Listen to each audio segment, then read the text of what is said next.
जिन राज्य सरकारों को राज्य की संवैधानिक सूची में एंट्री 14 और 28 के तहत कृषि संबंधी कानून निर्माण का अधिकार रहा है, उनको नकार कर, धिक्कार कर, नजरअंदाज करते हुए संसद में सवाल उठाने का अवकाश खत्म करके हुए इन्होंने ये कानून थोपे।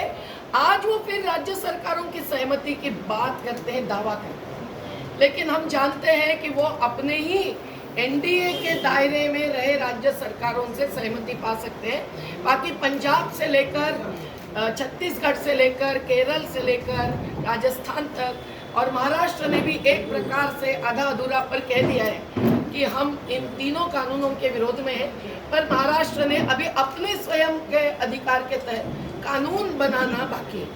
हम चाहते हैं कि ये तीनों कानून वापसी हो, नहीं तो अडानी अंबानी जिनकी रोज की कमाई कितनी है, गौतम अडानी की रोज की कमाई 384 करोड़ है और मुकेश अंबानी की रोज की कमाई 1085 करोड़ है, और ये दावा कर रहे हैं कि हम लोग अभी खेती में नहीं आएंगे, हम एग्री प्रोड्यूस खेत उपज को खरीदी नहीं करेंगे। ये सब झूठ है। रिलायंस के जो रिटेल है, अडानी के जो एग्रो लॉजिस्टिक्स है, इन्होंने पहले से ही अपने गोडाउन में एफसीआई का माल भरना, उसके लिए दुगुना चौगुना रेंट लेना, जो सीएजी के रिपोर्ट में आ चुकी है बात, उसका भ्रष्टाचार शुरू किया है। और अब तो वो अत्याचार करेंगे। अगर उनके गोडाउन में जमाखोरी की छूट होगी तो राशन व्यवस्था खत्म होने वाली है। मुंबई के इस मोर्चे में हमारे इसलिए शहरी गरीबों को भी शामिल होना है। जात पात पंथ प्रांत के पार जिसका कोई भी चक्र वहाँ लंगर सेवा में आने वाली सिख समाज उनकी परंपरा में या देश की आंदोलनकारी परंपरा में नहीं हो सकता है। और इसीलिए आज यही मांग है किसान अलायंस मोर्चा की कि ये तीनों कानून को रद्द किया ही जाए, कॉरपोरेट्स को घुसपैठ खेती के क्षेत्र में नहीं करने दिया जाए, न निजी मंडियों के द्वारा, न निजी गोडाउन्स के द्वारा, नहीं ठेका खेती, अनुबंध खेती के द्वारा, क्योंकि खेती हर अनुबंधों में फंसाए ही जाते हैं। आज सरकार कह रही है कुछ प्रस्तावित संशोधन के द्वारा कि हम सिविल कोर्ट में जाने की परवानगी दें। हमारा कहना है कि सुप्रीम कोर्ट तक भी जाने की मंजूरी देंगे, तो अभी आज के कानून में वो नहीं है। और सुप्रीम कोर्ट तक भी कॉरपोरेट्स का जो दबाव प्रभाव आज स्पष्ट रूप से कई जजमेंट्स में दिखता है, वो होते हुए किसान नहीं लड़ पाएंगे, नहीं जीत पाएंगे। जो गुजरात के आलू उत्पादक किसानों को संघर्ष करना पड़ा, जो आज मध्य प्रदेश के होशंगाबाद में संघर्ष करना पड़ा है, ये बहुत ही अहम संघर्ष हर किसान नहीं लड़ सकता है, नहीं लड़ना चाहता है। और खाद्यान्न को अत्यावश्यक वस्तुओं से निकलना तो अभूत है, अभूत है। क्या कंप्यूटर्स और मोबाइल अत्यावश्यक है कि खाद्यान्न अत्यावश्यक है? हमारे महिलाओं का कहना है कि हम ये नहीं सहन करेंगे कि वो अकाउंट में केवल नगद राशि डाले और राशन व्यवस्था खत्म करे, जिसकी पूरी चर्चा नहीं तैयारी हो चुकी है नीति आयोग के तहत, शांता कुमार कमेटी के तहत। और इसीलिए ये कानून आम जनता के खिलाफ है, न केवल जमीन मालक किसानों के खिलाफ है।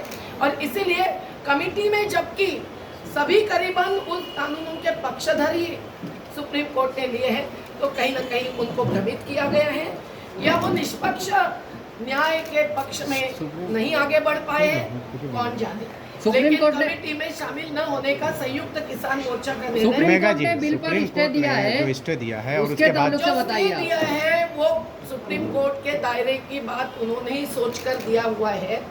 इससे एक ही बात हुई है कि किसानों के संघर्ष जारी रहते हुए जो अपरिवर्तनीय कर रहे थे कानूनों का अमल, और उसका दावा कर रहे थे कि कर्नाटक के 2000 किसानों ने अभी कॉन्ट्रैक्ट मंजूर किया है और 500 किसानों ने अपना अनाज पहुंचा दिया है, तो ये अपरिवर्तनीय इरिवर्सिबिलिटी के तरफ बढ़ पा रहे थे, उसको सुप्रीम कोर्ट ने रोक दिया है।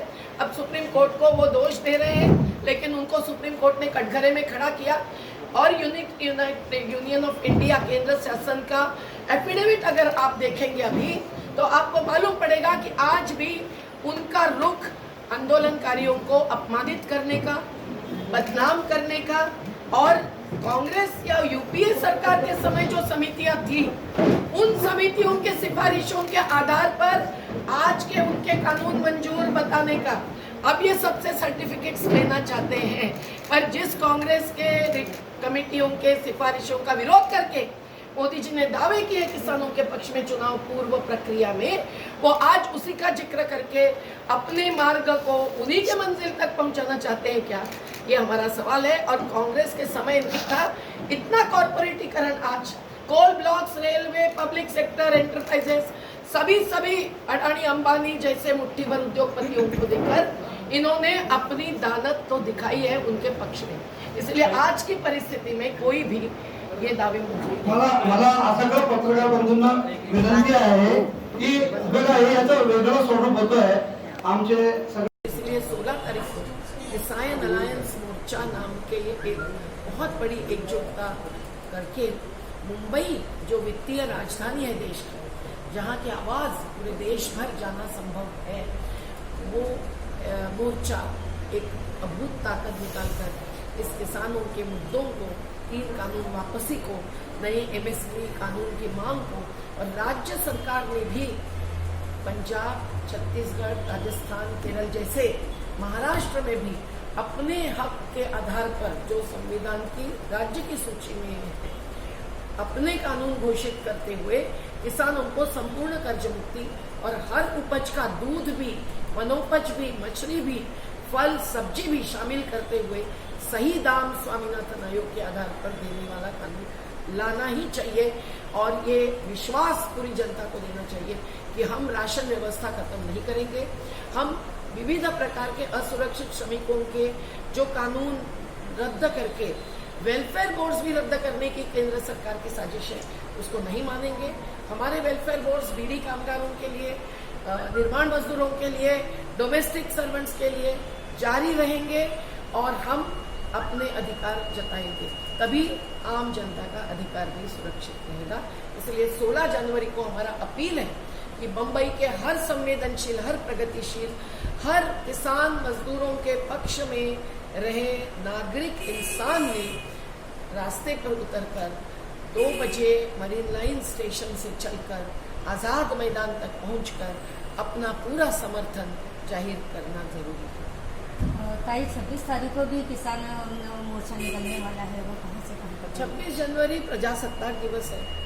हर बार ये होता रहा कि बड़े बड़े अंतर्राष्ट्रीय मेहमानों को बुलाकर प्रधानमंत्री अपना झंडा फहराते हैं लाल किले पर और अपना भाषण देते हैं, बहुत सारे आश्वासन देते हैं। लेकिन सही अर्थ से अगर प्रजासत्ताक होना है इस देश में, तो फिर किसान की सत्ता, मजदूरों की सत्ता स्थापन होना जरूरी है।